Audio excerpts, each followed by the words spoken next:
ಬೀದರ್ ಜಿಲ್ಲಾ ಪೊಲೀಸ್ ವರಿಷ್ಠಾಧಿಕಾರಿಗಳಾದ ಮಾನ್ಯ ಪ್ರದೀಪ್ ಗುಂಟಿ IPS ರವರ ಮಾರ್ಗದರ್ಶನದಲ್ಲಿ ನಿನ್ನೆ ಬೀದರ್ ಗ್ರಾಮೀಣ ಪೊಲೀಸ್ ಠಾಣಾ ವ್ಯಾಪ್ತಿಯ ಟಿ ಮಿರ್ಜಾಪುರ ಗ್ರಾಮದ ಬಳಿ ಒಂದು ಅರಣ್ಯ ಪ್ರದೇಶದ ಬಳಿ ಒಂದು ಮಾಹಿತಿಯನ್ನು ಬಂದ ಮೇರೆಗೆ ಮಾಹಿತಿ ಖಚಿತ ಮೇರೆಗೆ ನಾವು ಅಲ್ಲಿ ಅಧಿಕಾರಿ ಸಿಬ್ಬಂದಿಗಳು ಹೋಗಿ ಇಬ್ಬರು ವ್ಯಕ್ತಿಗಳು ವಿಚಾರಣೆ ಮಾಡಲಾಗಿ ಅವರಿಂದ ನಾವು 11 kg 700 ಗ್ರಾಮನ್ನು ಗಾಂಜಾವನ್ನು ಜಪ್ತು ಮಾಡಲಾಗಿದ್ದು ಅದರ ಜೊತೆಗೆ ಒಂದು ಬೈಕನ್ನು ಕೂಡ ನಾವು ಜಪ್ತು ಮಾಡಲಾಗಿದೆ. ಒಟ್ಟು ಮೌಲ್ಯ 6,38,000 ಆಗಿದ್ದು ಪ್ರಕರಣವನ್ನು ದಾಖಲು ಮಾಡಿದ್ದು ಮುಂದಿನ ತನಿಖೆ ಕೈಗೊಳ್ಳಲಾಗಿದೆ.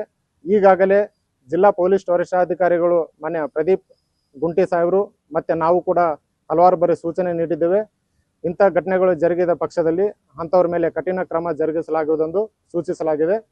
ಈಗಾಗಲೇ ಈ ಪ್ರಕರಣದಲ್ಲಿ ಭಾಗಿಯಾದಂಥ DSP ಶಾಖೆ ಅಧಿಕಾರಿ ಸಿಬ್ಬಂದಿಗಳು ಮತ್ತು ಬೀದರ್ ಗ್ರಾಮೀಣ ಅಧಿಕಾರಿ ಸಿಬ್ಬಂದಿಗಳಿಗೆ ಮಾನ್ಯ SP ಸರ್ ಮುಖಾಂತರ ಅವರ ಮುಖಾಂತರ ನಾವು ಅವರಿಗೆ ಅಭಿನಂದನೆಯನ್ನು ಸಲ್ಲಿಸ್ತಾ ಇದ್ದೇನೆ.